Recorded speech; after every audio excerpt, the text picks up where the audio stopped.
I was talking to a friend of mine the other day, and we were talking about apologies. And I was sharing with him about how to apologize properly and what's not helpful that a lot of people do when they apologize that can actually make things worse. And after having this conversation, he said, "Man, I wish I knew this stuff sooner. Why don't they teach this in school? This is so important." And so I thought, well, if he didn't know it, and he's a smart guy, then there's probably other people that aren't aware of how to do a proper apology either. So I wanted to share it with all of you here. So I'm going to give you the 3-step process for how to properly apologize, and then also 2 big things to look out for that a lot of us do that actually can end up negating the whole apology, actually making the apology not really mean anything at all, and then our efforts have basically gone to waste.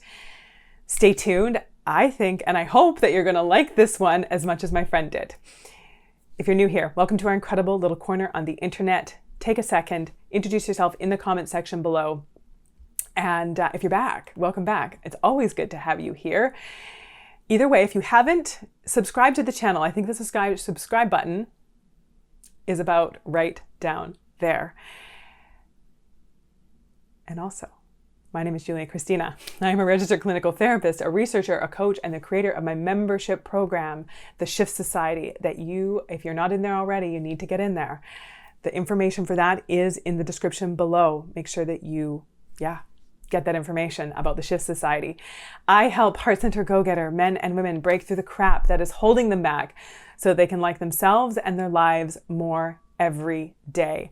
And apologies. We all mess up. We all screw up. Some of us are better at owning that than others. I'm not looking at anyone for this one. But apologizing is something that we, I think, hope all of us do at some point in our lives. And it's hard, right? It's hard to humbly admit that we have done something wrong. So if we are gonna take our lumps and swallow our pride and own our mistakes and take responsibility and apologize, we may as well learn how to do it properly so that the effort pays off, so that it actually gets us moving forward and gets the healing and the reconciliation in the relationship if we're going to put forth the effort to do it at all. And now the first step in making a proper apology is to acknowledge, own, and take responsibility for what you did. And this might seem kind of silly because obviously the other person knows what you did because they're the one that you did it to, but you would be surprised at how much it means to have someone just take that responsibility and fully acknowledge what it was that they did that caused the harm. So an example of this one is in those times where I am not managing my emotions well and I end up yelling at my kids, I own it and acknowledge it and say, I yelled at you. I was not managing my emotions well and I yelled at you and you did not deserve that. That was not okay. No matter what it is that's going on, it's my job to manage my emotions in these situations and not take that out on you. Which brings us to the next step, which is to have some empathy about how it might have made that person feel. And now don't worry here if you get this one wrong. If you say to someone, like, I can imagine that really hurt your feelings, and they're like, no, actually it really made me angry, or it really made me feel sad. So it's okay if you get it wrong, because they will get that clarity in their own minds by them being able to identify how it really made them feel. And then you can acknowledge that and say, okay, so yeah, it sounds like you were feeling really sad when I did that. And I can imagine that that didn't feel good.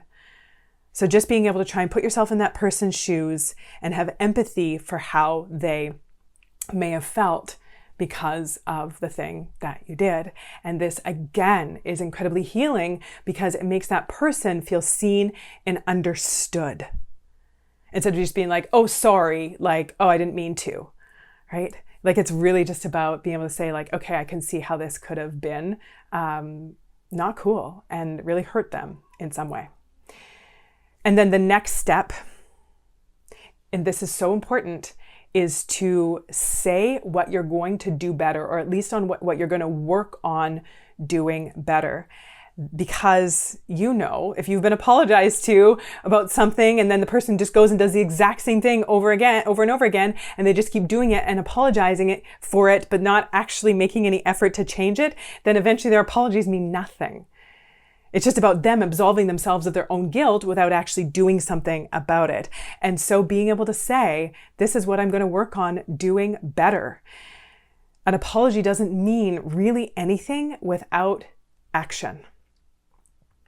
So acknowledge what you did, just take full ownership for it, have empathy for the other person about how it might have made them feel, and then commit to what you're going to do better, what you're going to work on doing better, and then actually do it. Because again, saying you're going to do it and then making no effort to do it, that's not helpful either. So there are two things to note that can really get in our way and can really just make this whole process completely pointless. And that is if we overemphasize our own guilt in our apology. So what this means is if you come to the person, you're like, I am so sorry. I'm such a terrible person. I don't know why I can't stop doing these things. This was so thoughtless of me. This was so awful of me. You must think I'm so terrible. I must not be worthy of love anymore in your life, right? And now you've made the whole apology about you and about your guilt and about how you're feeling, which has centered it completely around you. And you think that you're doing something good because you're trying to show all of this remorse. But what you're actually doing, you've probably experienced this if you had someone bring this to you and apologize to you in this way, that now you're carrying their guilt. And you're like, okay, you've already done this thing that hurt me or that had a negative impact on me. And now in trying to make it better, now I'm having to wade through your tears and carry your guilt for you. And so now I kind of got this double whammy. And just to understand, this isn't about judging us, those of us who have done this before, to just understand that it's because we feel bad that we're trying to, let that person know how bad we feel, but just watching this one, that we're not putting our guilt on them and then asking them to then resolve our guilt for us by saying, no, it's okay. You're not a bad person. This stuff happens. And then we have to placate that guilt for them. And so then it sort of turned the whole thing on its head. And so making sure that when we are giving an apology, that we just make it about the other person. An apology isn't there to absolve ourselves of our guilt. Even though that's what we often think it's for, an apology isn't to make ourselves feel less guilty and less bad. An apology is to take responsibility for how we may have harmed another human being, and then to commit to doing better. That's what an apology is for. It's for the other person. It's not for us. It's for the sake of the relationship and the connection and rebuilding of trust. It's not for our own abolishment of our own guilt. And so then the next thing that can really get in the way, that can thwart the whole thing, is if we start to make excuses. Now, I'm not saying that it doesn't take two to tango and that sometimes there are issues, there's conflict that arise because two people are involved and things are said on both parts, or things of harm are done on both parts. But this is not the time when you're giving an apology and owning your part of it and taking responsibility for your part of it to say, well, I wouldn't have done this if you hadn't done this. Again, that's not an apology, that's passing the buck. That's not taking responsibility, that's saying it's actually your fault that I acted this way. And so again, not an effective apology. Of course, if there is a conflict between two people, if both people have harmed the other person, then this is a conversation that's like, okay, I apologize for my part in this. And now I want us to sit down and talk about how we can do better because we were both coming at each other in this circumstance, in this situation, in this conflict. But as soon as we say, well, I wouldn't have done this if you hadn't have done this, then we've just blown up the entire apology and it actually means nothing because we're not really apologizing.